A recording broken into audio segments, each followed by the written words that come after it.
সকাল থেকে শুরু হয়ে গেছে কাজ। তো কে, কে আমার মতন সব কাজ নিজে হাতে করতে ভালোবাসো আমি জানি না। কিন্তু আমি খুব ভালোবাসি। কেন কি আমি মনে করি পৃথিবীতে প্রত্যেকটি মানুষের কাজটা থাকা উচিত। পায়ের ওপর পা তুলে আরাম করে থাকা এটা আমি একদম পছন্দ করি না। তাই জন্য আমাকে সবাই হাজার বলা সত্ত্বেও আমার বাড়ির লোকেরা অবশ্যই হাজার বলা সত্ত্বেও আমি কোনো রকম মানে খুব বেশি হেল্পিং হ্যান্ড আমি রাখতে পছন্দ করি না। কারণ আমার মনে হয় যে আমি এভাবে বসে থাকিনি কোনো দিনও।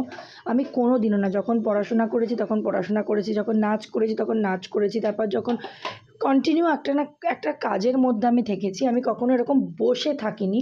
তো সেই জন্য আমার কাছে অ্যাক্টিভিটিটা খুব ইম্পর্ট্যান্ট। কাজ না করলে আমি একদম শুয়ে বসে থাকতে পারি না, এটা আমার বরাবরের স্বভাব।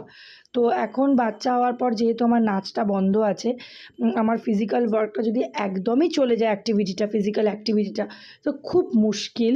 তো সেই জন্য আমি বাড়ির প্রত্যেকটি কাজ নিজে হাতে করি। শুধু ঘর মোছা, বাসন মাজা এটা মানে একটা নমিনাল কাজ আমাকে একজন আমার থেকে বয়স বেশি তিনি এসে বাড়িতে করে দিয়ে যান।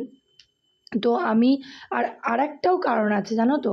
আমার বাচ্চা যখন আমি প্রেগনেন্ট তখন থেকে আমি ঠিক করে রেখেছিলাম যে আমার বাচ্চার একটা ডাইপারও কোনোদিন আমি কাউকে বদলাতে দেবো না। ওদের পুরো চাইল্ডহুডটা, ওদের পুরো ছোটোবেলার প্রত্যেকটা কাজ আমি এনজয় করব। কেন কি এই সময়টা আর কখনো ফিরে আসে না। তখন চাইলেও সেই সময়টার ফেরত পাওয়া যায় না। তো এটা আমি ফুললি এনজয় করতে চেয়েছিলাম।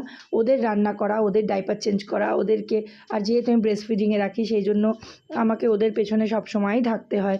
তারপরে ওদেরকে রেডি করা, সুন্দর করে সাজানো, তারপরে এইগুলো। আর ঘরে দেখো পুজো আজা এবং নর্মাল টুকটাক কাজ তো প্রত্যেক ঘরেই থাকে, ওটা আমার একার তো নয়। কিন্তু আমি রান্না থেকে আরম্ভ করে, পুজো থেকে আরম্ভ করে, ঘরদোর টিপটপ রাখা থেকে আরম্ভ করে সমস্ত কাজটা নিজে হাতে করার চেষ্টা করি। কেন কি আমি বাড়িতে থাকি। যদি আমি না থাকতাম, যদি আমার বাচ্চাদেরকে ফেলে আমাকে কাজে মানে বাইরে কোনো চাকরি সূত্রে বাইরে যেতে হতো, সে ব্যাপারটা আলাদা। সেটা যখন নয় তখন আমি কেন বসে থাকবো? এটা আমার কাছে মেন কোয়ারি।